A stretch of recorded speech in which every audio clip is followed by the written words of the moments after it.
नमस्कार। जरा सोचिए, क्या हो अगर आपके भेजे हुए ईमेल्स अपने आप बिना रुके आपके लिए नए ग्राहक लाते रहें।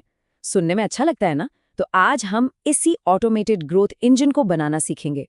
एक ऐसा सिस्टम जो हर एक क्लिक को एक लॉयल कस्टमर में बदल सकता है। तो चलिए सबसे पहले इस नंबर पर एक नजर डालते हैं। 37.27%।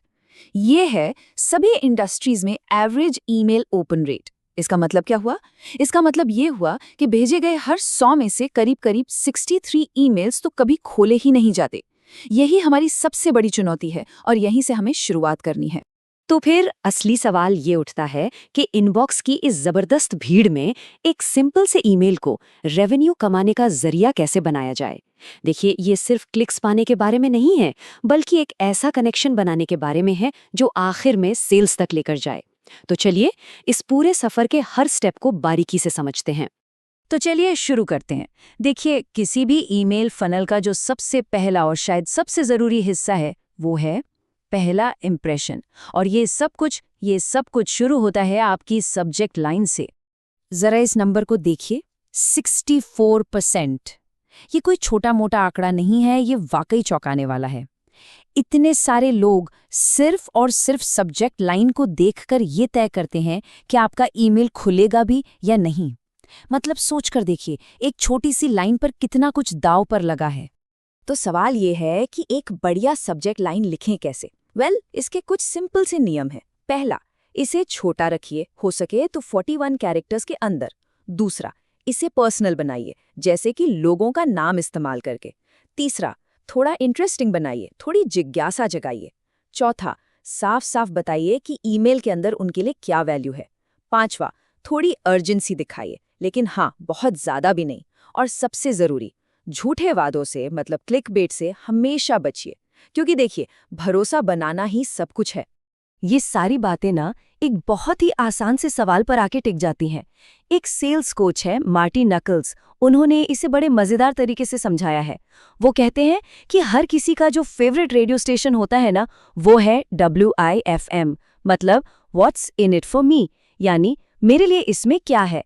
सीधी सी बात है, अगर आपका ईमेल इस सवाल का जवाब नहीं दे रहा तो उसे बस इग्नोर कर दिया जाएगा। अच्छा, तो मान लेते हैं कि किसी ने ईमेल खोल लिया। अब आगे क्या? अब हमारा काम शुरू होता है सिर्फ एक क्लिक को एक मजबूत रिश्ते में बदलने का। और इसके लिए हमें लीड नर्चरिंग के कॉन्सेप्ट को समझना होगा। तो ये लीड नर्चरिंग आखिर है क्या चीज? देखिए, बिल्कुल आसान भाषा में समझें तो ये अपने पोटेंशियल कस्टमर्स के साथ एक रिश्ता बनाने की कला है। मतलब उनके सफर के हर मोड़ पर सही जानकारी देकर उनकी मदद करना। यहाँ हमारा मकसद सीधे सीधे कुछ बेचना नहीं है, बल्कि उन्हें कुछ सिखाना है और उनका भरोसा जीतना है। और इस प्रोसेस को ठीक से समझने के लिए हमें कस्टमर के नजरिए से सोचना पड़ेगा। सोचिए, उनकी पूरी जर्नी में 3 मेन स्टेज आते हैं। पहला है अवेयरनेस या जागरूकता, जब उन्हें पहली बार अपनी किसी प्रॉब्लम का एहसास होता है। फिर आता है कंसिडरेशन या विचार, जब वो उस प्रॉब्लम के सॉल्यूशंस ढूंढना शुरू करते हैं। और आखिर में आता है डिसीजन या निर्णय, जब वो कुछ खरीदने के लिए लगभग तैयार होते हैं। और हाँ, हर स्टेज पर उनका वो मेरे लिए इसमें क्या है वाला सवाल भी बदलता रहता है। और बस यहीं पर हमारी स्ट्रैटेजी काम आती है। जब कोई अवेयरनेस स्टेज में हो तो उसे ब्लॉग पोस्ट या इन्फोग्राफिक्स जैसी हल्की फुल्की जानकारी दीजिए। जब वो कंसिडरेशन स्टेज में पहुंचे तब केस स्टडीज और वाइट पेपर जैसी गहरी जानकारी ज्यादा असर करती है। और जब वो डिसीजन लेने के बिल्कुल करीब हों तब डेमो और फ्री ट्रायल जैसी चीजें देनी चाहिए। आप देख रहे हैं, ये सब कुछ सही समय पर सही कंटेंट देने का ही तो खेल है।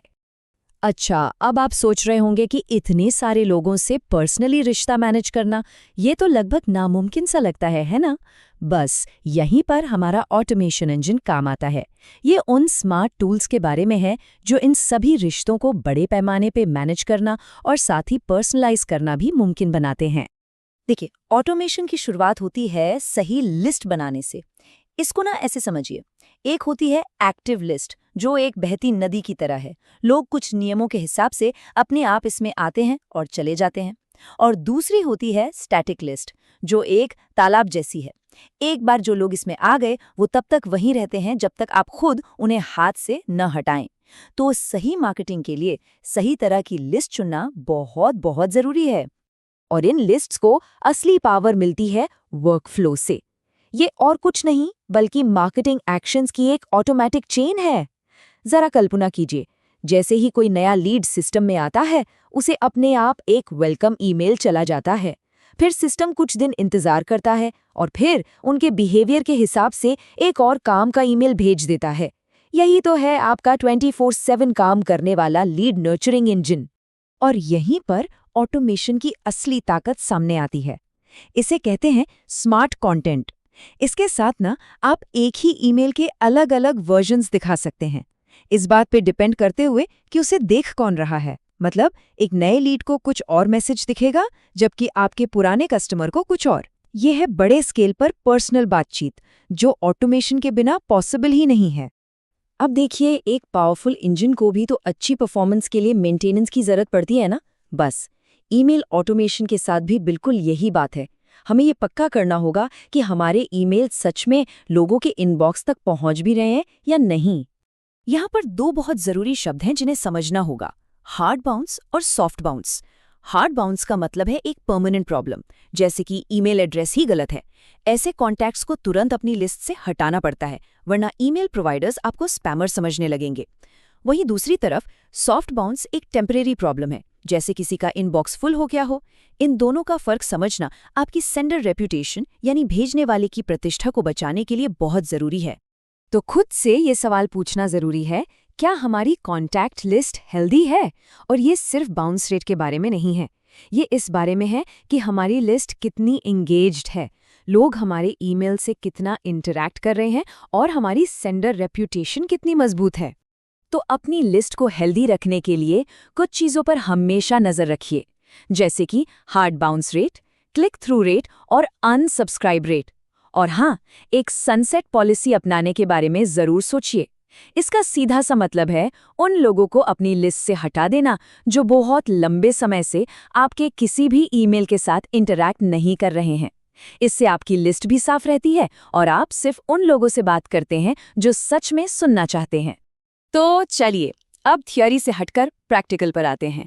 देखते हैं कि जब इन सारी चीज़ों को एक साथ जोड़ दिया जाता है तो असल में होता क्या है। ये एक डिजिटल मार्केटिंग एजेंसी की केस स्टडी है जिसने इन्हीं प्रिंसिपल्स का इस्तेमाल करके अपना पूरा बिजनेस ही बदल दिया। तो देखिए, प्रॉब्लम क्या थी। पहले इस एजेंसी के पास बहुत सारे अलग अलग टूल्स थे।